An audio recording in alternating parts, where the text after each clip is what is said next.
Frédéric Itinga Passeré est né en 1943 à Manega, son village natal, dans la province de l'Oubri-Tinga, au centre de ce qui était alors la Haute-Côte d'Ivoire, avant de redevenir la Haute-Volta en 1947 et maintenant, comme vous le savez, le Burkina Faso.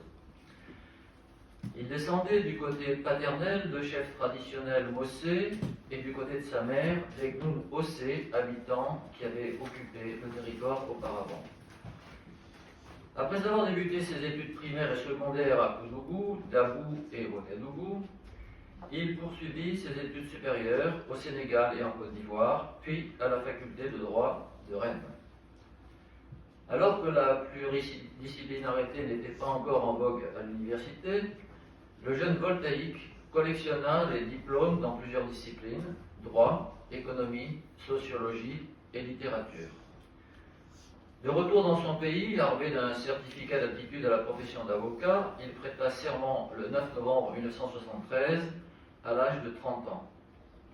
Il deviendra ainsi le premier avocat africain de son pays, puis le premier bâtonnier de l'ordre en Haute-Volta. C'est d'ailleurs au siège du barreau que je l'avais rencontré pour la première fois, il y a près de 30 ans.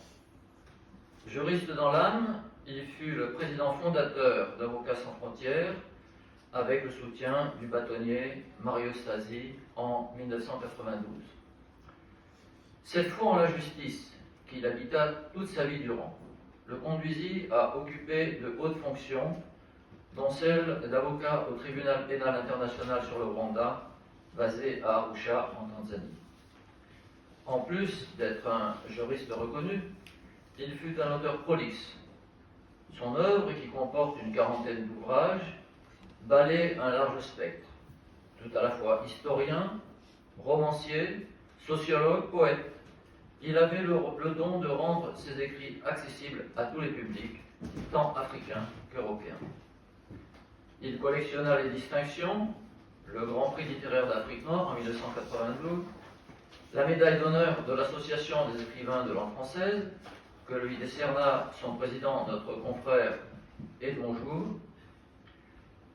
et il la lui décerna, et il se rendit d'ailleurs à plusieurs reprises avec l'ADELF au fameux colloque annuel que Jouve organisait. À Jouviac. J'oublie toujours, voilà.